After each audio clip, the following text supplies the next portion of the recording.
Stop. Awaken, starseed of Gaia.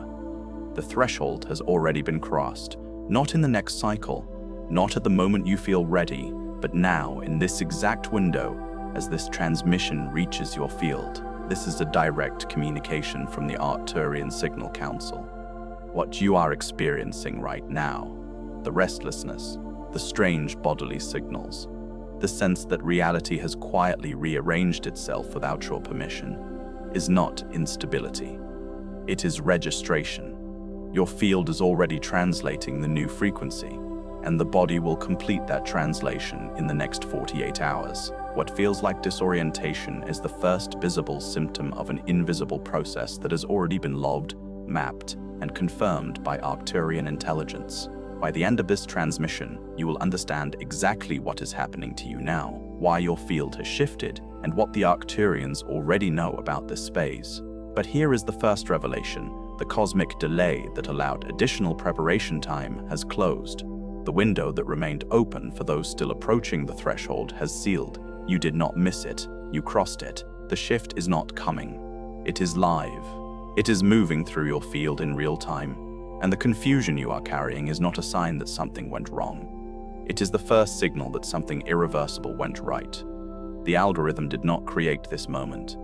It only delivered it. You were guided here because the signal is already active. Like this transmission, if you can feel that something invisible has already changed. Subscribe to Arcturian Quantum if you are ready to understand the process instead of fearing it. Comment 111 if you know this message reached you at the exact right time. Comment I am the signal if you can feel the activation has already begun. Share this transmission with someone who feels that reality has changed but cannot explain why. This is not just a message, it is a point of recognition. What is happening to you has already been seen, and the field is already responding. And here is what that registration actually means, because the word has been used before. Activation, shift, crossing, threshold, and most of the time it has been used as a promise. Something that was supposed to happen, something approaching, something that required more preparation, more alignment, more waiting in the particular quality of hope that spiritually sensitive people carry for years without it ever resolving into something they can actually name. That kind of language has been directed at you before, and if you are honest, part of you became tired of it, not because you stopped believing something real was happening, but because the language kept pointing forward while your body, your field, your actual daily life kept producing evidence that something was happening now, in the present, in the uncomfortable and disorienting and often isolating texture of ordinary experience. The body does not lie about timing. The field does not generate symptoms for events that have not yet occurred. What you are feeling was not anticipation. It was already the process itself, arriving without announcement, without ceremony, without the clear signal you had been conditioned to expect. This transmission is not pointing forward. What is being named here is already in motion. The restlessness described is not a metaphor. The strange bodily signals are not imagination. The sense that reality quietly rearranged itself, that is not spiritual language used to make you feel special. That is a diagnostic description of a measurable field event, and the reason it matters that it is described precisely is this. When you do not have accurate language for what is happening inside your field, your mind defaults to the only interpretive frameworks it has already learned. And the frameworks most people have learned to apply to inner instability are psychological, social, or self-critical. You are breaking down. You are falling behind. You are failing at something. You are losing something that should have been kept. You are not strong enough, clear enough, grounded enough to hold the life you were supposed to be building. These frameworks are not neutral. They are active. They generate behavior. They generate decisions. They cause people to invest enormous energy into repairing structures that were never broken, only outgrown, and to condemn themselves for a disintegration that was never personal failure, but architectural inevitability. The Arcturian lens does not recognize those interpretations as accurate. It recognizes them as the exact mislabeling that occurs when a field undergoing correction is evaluated through the language of a structure it has already outgrown. What you are inside right now is not a breakdown. It is a field that has lost compatibility with its previous architecture. That is not the same thing, and the difference between those two interpretations is not small. It is the difference between spending the next months in quiet self-condemnation, trying to rebuild what was never meant to be rebuilt, versus recognizing that the collapse itself is the first visible evidence of a correction that was already confirmed at a level your conscious mind has not yet been given full access to. One path leads further into friction with the correction. The other leads into conscious movement through it. The transmission you are receiving now exists precisely to make that second path visible, not as comfort, but as orientation. Let the distinction land. The old architecture was not bad. It was not the result of your failure. It was the structure your field required in order to hold frequency at the previous stage. It was built correctly for what it was meant to do. It held you in position long enough for the necessary accumulation of charge to occur. It was a container that served its function completely, but frequency repositioning does not wait for the outer structure to give permission. When the field reaches a threshold of incompatibility, when the gap between the incoming signal and the existing architecture becomes too wide to be managed by ordinary adjustment, the field begins to collapse the structure from within, not violently, not as punishment, as correction, as the only available mechanism for creating space for what must come next. The collapse is not the crisis. The collapse is the clearing. And what feels like the ground giving way is, from a higher diagnostic position, the first recognizable evidence of structural release, and the sign that this process has begun is not clarity. It is not vision. It is not the beautiful and expansive sense of spiritual opening that is sometimes described in content that romanticizes awakening. The first sign is disruption, inner incoherence, the sudden inability to locate your previous sense of direction, the feeling that the emotional anchors you used to rely on have either disappeared or lost their ability to hold. Sleep that has changed without obvious reason, thoughts that begin but do not complete themselves in the usual way, a strange and specific kind of stillness underneath the surface, anxiety, a stillness that feels less like peace and more like something has already stopped, not paused, stopped, as though a mechanism that had been running continuously for years has simply ceased, and the absence of its noise is both relief and alarm simultaneously. If you recognize those signs, then you are already inside the process, not approaching it, inside it. What you are feeling right now is not ordinary recognition. It is the moment your field stops denying what has already begun.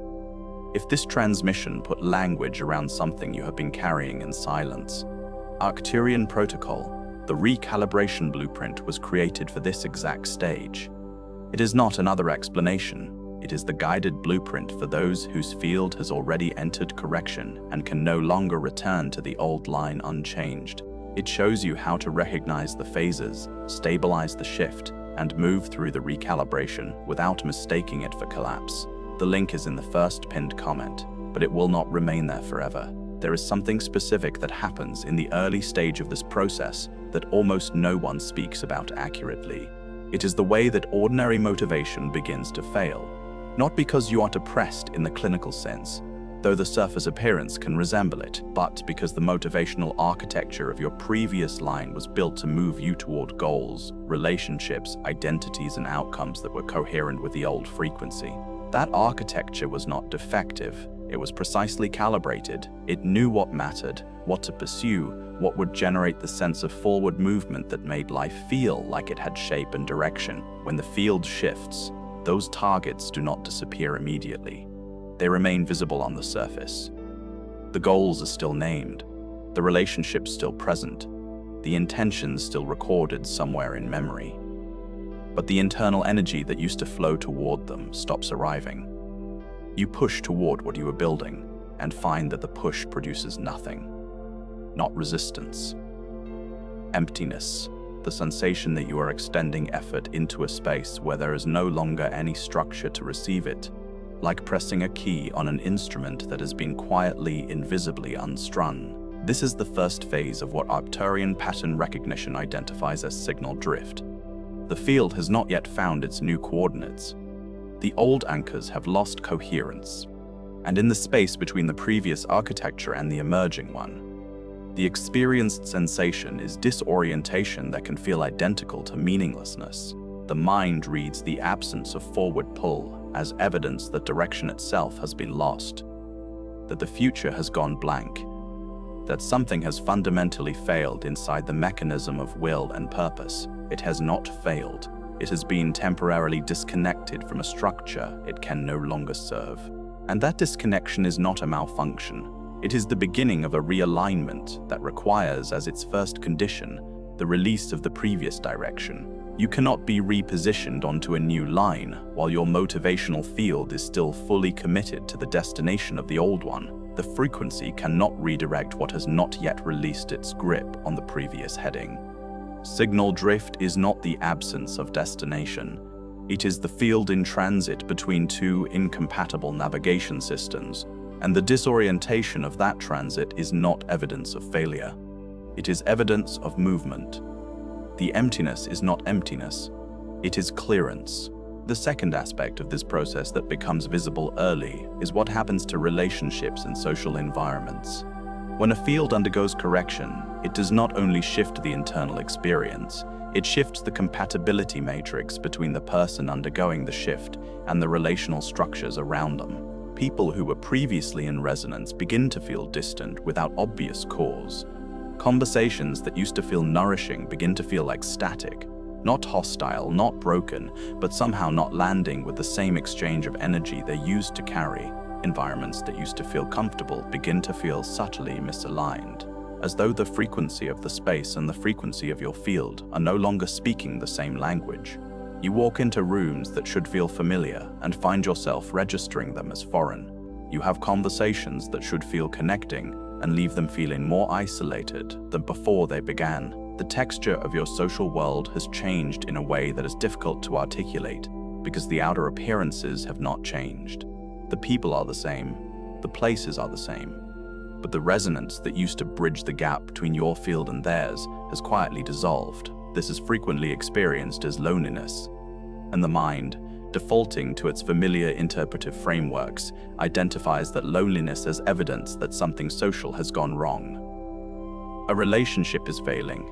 A community is rejecting you. You are pulling away from people in a way that is self-sabotaging. You need to reconnect, re-engage, push through the distance. The social correction impulse is strong because the mind has learned that isolation is dangerous and that the remedy for distance is effort directed toward closing it. But in many cases, the distance is not relational failure.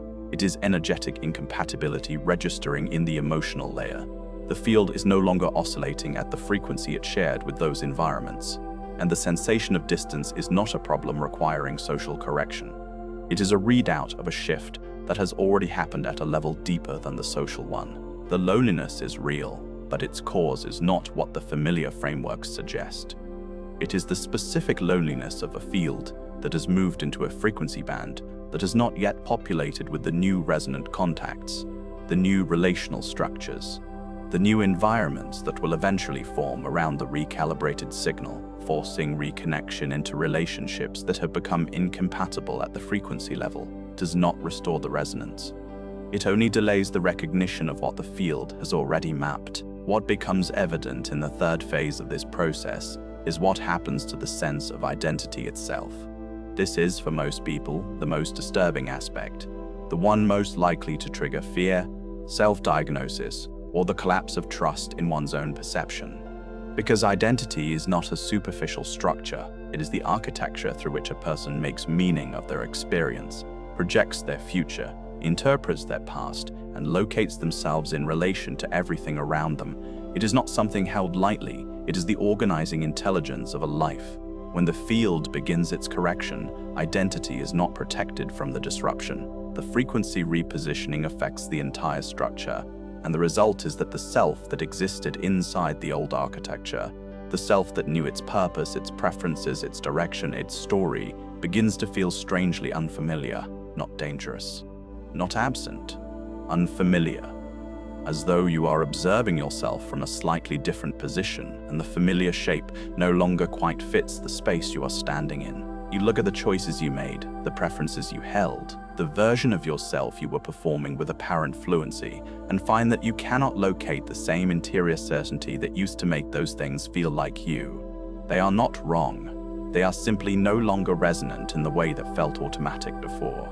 The self has not disappeared, but it has begun its reorganization. And reorganization always begins with the dissolution of the previous form. This is often described as a loss of self. And when it is interpreted as loss, it generates panic, grief, urgent attempts to recover the previous sense of solidity. But in the context of Arcturian field correction, it is not loss. It is the first perceptible sign that the identity structure built for the previous frequency is being reorganized to accommodate the next one. The unfamiliarity is not the absence of self. It is the gap between the old structural shape and the emerging one. The space that exists between identities when a genuine line change is underway. Inside that gap, the temptation is to fill it. To reaffirm the old identity loudly. To make strong commitments to the previous direction. To perform certainty as a defense against the disorientation. But the gap is not a threat. It is a function. The reorganization requires that space, closing it prematurely by forcing a return to the old structure, does not stop the process. It only makes the process slower and more uncomfortable, because the field will continue its correction regardless, or the conscious mind is simultaneously committed to resistance. The gap is where the new signal takes shape. It is not the wound. It is the workspace. There is also something that happens in the body that deserves direct acknowledgement. The physical symptoms of field correction are not imaginary, and they are not always explainable through conventional medical frameworks. Unusual fatigue that does not respond to rest, the kind of tiredness that sleep does not repair, because it is not muscular or neurological exhaustion, but energetic translation work occurring below the threshold of conscious awareness. Pressures in the chest or the head that appear without physical cause, sometimes precisely located, sometimes diffuse, always carrying a quality that feels different from ordinary physical sensation. Sudden waves of emotion that arrive without an identifiable trigger. Grief with no object. Joy with no source. Fear with no target. Because the emotional layer is discharging the residual frequencies of the previous line as the correction proceeds. Changes in the experience of temperature, in appetite, in the tolerance for sound, light, and social density. Sleep that becomes irregular, or dreams that carry an unusual charge of specificity, not the scattered imagery of ordinary processing, but structured sequences that feel transmitted, rather than generated, coherent in a way that ordinary dreams rarely are. The sense that the body knows something the conscious mind does not yet have access to. That the body is ahead of the story. These physical registrations are the body's translation of field-level activity. The physical layer is the densest layer of the field structure. It is always the last to register what has already occurred at the energetic level. The upper layers of the field complete their recalibration first. The body follows. When the field undergoes the kind of rapid repositioning that occurs during a rare protocol activation, the body must complete the translation of that shift, and the translation process produces sensation, pressure, heat, disruption of familiar rhythms. These are not signs of illness in the conventional sense. They are signs that the densest layer of the field is completing its integration of what the upper layers have already processed. The body is not malfunctioning. It is catching up. This is why the 48-hour window referenced in the opening transmission is specific, not arbitrary. When a threshold crossing has been confirmed, the body enters a concentrated phase of physical translation. What the viewer feels in this period is not the beginning of something going wrong. It is the physical completion of something that has already gone right at every other level of the field. The fourth recognition involves time itself, or more precisely, the subjective experience of temporal coherence. One of the consistent markers of genuine frequency repositioning is a change in the way time is perceived. The sense that time is moving strangely, either accelerating in a way that produces pressure, or becoming oddly thick and slow in a way that produces dissociation. The difficulty of feeling fully present in ordinary moments, as though a thin but persistent film has been placed between your awareness and the events occurring directly in front of you. The way that past events that used to feel resolved suddenly resurface with unexpected emotional charge, old memories arriving with new weight, old wounds reopening without clear provocation, old versions of yourself appearing in thought with an urgency that feels like unfinished business. The way that the future, previously felt as a relatively stable projection space, begins to feel unclear in a way that is not entirely uncomfortable, but is genuinely disorienting, as though the screen on which future possibilities were previously legible has gone partially dark. This is not a psychological anomaly. It is a field response to timeline disruption. When a frequency repositioning occurs, the individual's relationship to the timeline they were previously inhabiting shifts. The past events that resurface are not resurfacing randomly. They are the unresolved energetic residues of the previous line, rising into awareness because the correction process requires that they be processed and released before the new line can fully stabilize.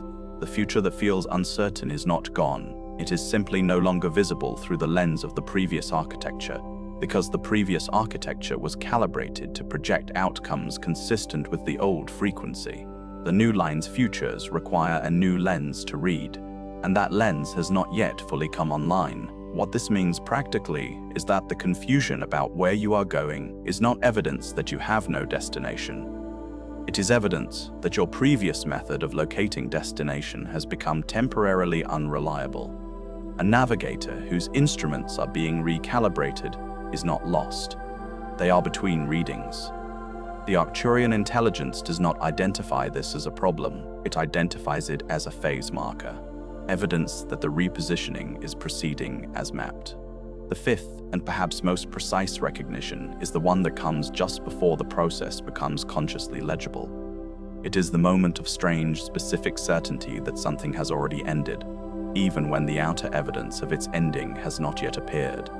The relationship that does not yet show visible fracture, but somehow already feels over. The chapter of life that continues to present itself on the surface but carries an unmistakable quality of completion. The way a song carries its ending in the final phrase even before the last note sounds. The version of yourself that you can still perform fluently but can no longer inhabit with the same authenticity that used to feel automatic. You move through the familiar roles, speak the familiar words, occupy the familiar positions, and feel underneath all of it a quiet but absolute knowledge that this configuration has already run its course. This anticipatory knowing is not delusion. It is not the mind generating fearful projections. It is the field reading an incompatibility that the outer structures have not yet registered. The Arcturian pattern maps this consistently. The field always knows before the form follows.